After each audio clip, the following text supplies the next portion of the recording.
नमस्कार दोस्तों, स्वागत, प्रणाम, अभिनंदन, वणक्कम आप सभी लोगों को। मैं अनिल पांडे, अहमदाबाद, गुजरात से आप सभी लोगों का तहे दिल से स्वागत करता हूं। दोस्तों, आज मेरे सामने एक VU का सेट आया हुआ है और आज के क्लास में VU के सेट में मदरबोर्ड डालने पे किन किन परिस्थिति का सामना करना पड़ता है वो जानने का प्रयास करेंगे। तो सवाल यही खड़ा होता है कि इसमें अलग क्या है। तो दोस्तों, मैं बताना चाहूँगा कि अमूमन अगर पावर सप्लाई को ऑन करना होता है बगैर मदरबोर्ड के, तो आप PS ऑन और STB पे 100 ओम्स का रेजिस्टेंस लगा करके ऑन कर देते हैं। लेकिन इसके पावर सप्लाई में ना ही PS ऑन होगा और ना ही STB सप्लाई होगी, और इसलिए इसको ऑन करना थोड़ा सा मुश्किल है। तो चलें, इस तरह की पावर सप्लाई को कैसे ऑन करते हैं आज के वीडियो में देखेंगे। आज की क्लास में आप सभी लोगों का स्वागत है। देखें, हमारे पास एक VU का सेट आया है जिसका मॉडल नंबर है 50 SM, 50 इंच का पीस है। और उसमें प्रॉब्लम क्या है, देखें, ये सेट आपके सामने है और बहुत ब्यूटीफुल तरीके से ये ऑन होगा। थोड़ा देर चलेगा भी, कभी 1 घंटा चलेगा, कभी आधा घंटा चलेगा। और दरअसल में मैंने इसको एनालिसिस किया, फर्स्ट स्कैन किया, सेकंड स्कैन किया, और मैंने पाया कि इसमें जो मेन प्रोसेसर IC है वो काफ़ी हीट हो रही है। और जब प्रोसेसर IC ज़रूरत से ज़्यादा हीट होने लगती है तो वो स्ट्रिप मार जाती है, बंद हो जाती है। और वही सिचुएशन इस सेट में आया हुआ है। अब इसमें कभी 1 घंटा चलेगा, कभी आधा घंटा चलेगा। तो देखें, यहाँ मैं थोड़ा सा चाहूँगा कि आप नज़दीक आकर के दिखाएं इसे। अब दोस्तों, यह एक ही सेट है जो कई कंफ्यूजन को दूर करता है। सबसे पहला कंफ्यूजन इस सेट में ये दूर होगा कि इसमें 2 LVDS सीधे मदरबोर्ड में जा रहे हैं। साथ में इसमें आप यहाँ देखेंगे तो जो स्टैंड बाई पावर सप्लाई और PS ऑन वगैरह यहाँ जो लिखा रहता है, जिसको हम शॉर्ट करके इस पावर सप्लाई को डायरेक्ट ऑन कर सकते हैं, वो ऑप्शन इसमें नहीं मिलता है। तो इस पावर सप्लाई में यदि दूसरा मदरबोर्ड डालना हो तो जाहिर सी बात है हमें 12 वोल्ट की ज़रूरत पड़ेगी। और 12 वोल्टेज ऑन हो, इसके लिए हमें पहले पावर सप्लाई को ऑन करना होगा, क्योंकि इसका जो बैकलाइट इन्वर्टर सेक्शन है इसी पावर सप्लाई में लगा हुआ है। तो इसके लिए हमें जो पुराना मेथड है 3.3 को शॉर्ट करके PS ऑन और 3.3 जो रेजिस्टेंस लगाकर ऑन करते हैं, उस मेथड पे ये पावर सप्लाई ऑन नहीं होती है। तो ये पावर सप्लाई किस तरह से ऑन होगी, और फिर इसमें हम दूसरा मदरबोर्ड अगर डालना चाहते हैं तो इस डबल साइड पट्टे का क्या करेंगे, क्या तरीका अपनाएंगे कि इसमें हम एंड्रॉयड बोर्ड या सादा बोर्ड डाल सकते हैं। इन सारे सवालों के जवाब आपको आज इस वीडियो में, इस क्लास में आपको मिलेंगे। और दोस्तों, मैं बताना चाहूँगा कि सबसे पहले ये समझने की ज़रूरत है कि अगर इसमें 2 पट्टे जा रहे हैं, इसका मतलब क्या है। तो दोस्तों, मैं बताना चाहूँगा कि ये मदरबोर्ड के अंदर ही टिक ऑन बोर्ड है।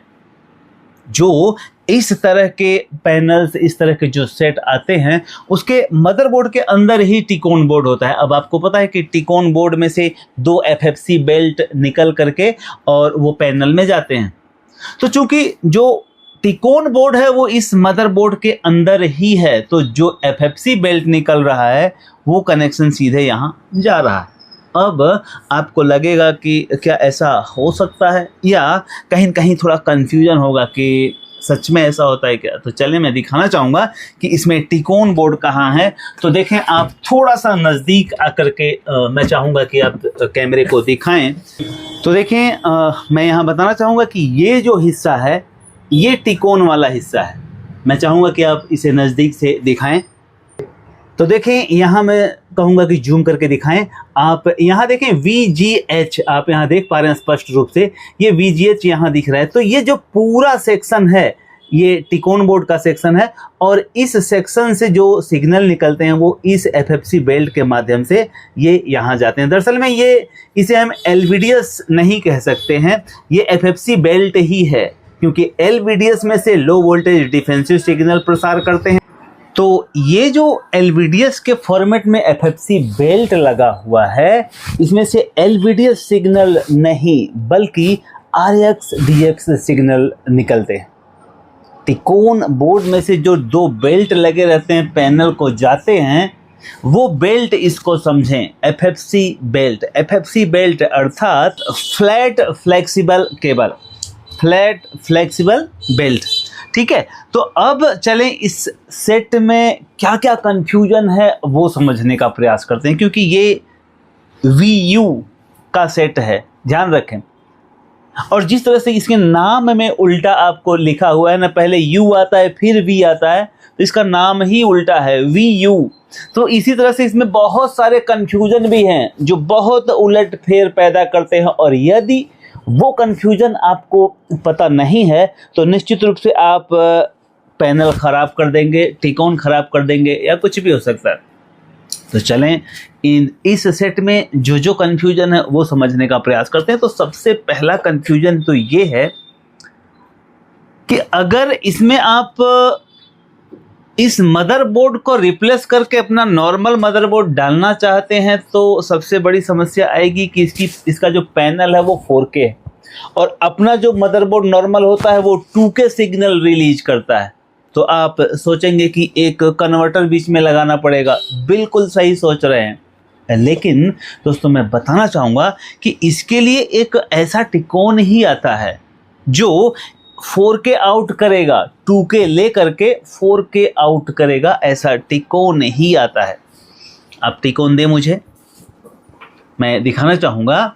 इस टिकोन को आप देखें, ये जो टिकोन है यहाँ से आप 2K देंगे और इस FFC बेल्ट से 4K आउट होगा, कन्वर्टर लगाने की ज़रूरत नहीं है। तो ये टिकोन लगा करके आप विदाउट कन्वर्टर इसमें कोई भी मदरबोर्ड डाल सकते हैं। तो एक तो कन्फ्यूजन ये क्लियर हुआ कि ये जो है पैनल 4K है और हमारे मदरबोर्ड में से 2K सिग्नल निकलता है, तो जो बीच में कन्वर्टर लगाने की ज़रूरत पड़ती है वो इसमें नहीं पड़ेगी अगर आप ये टिकोन लगा रहे हैं तो, क्योंकि ये टिकोन 2K इनपुट ले करके ऑटोमेटिक 4K आउट कर देता है। 4K सिग्नल मतलब जो उसके कंटेंट होते हैं 120 हर्ट्ज़ के, वो सब आउट हो जाता है। तो ये टिकोन वाला मसला यहाँ सॉल्व होता है। अब इस कड़ी को आगे और बढ़ाते हैं।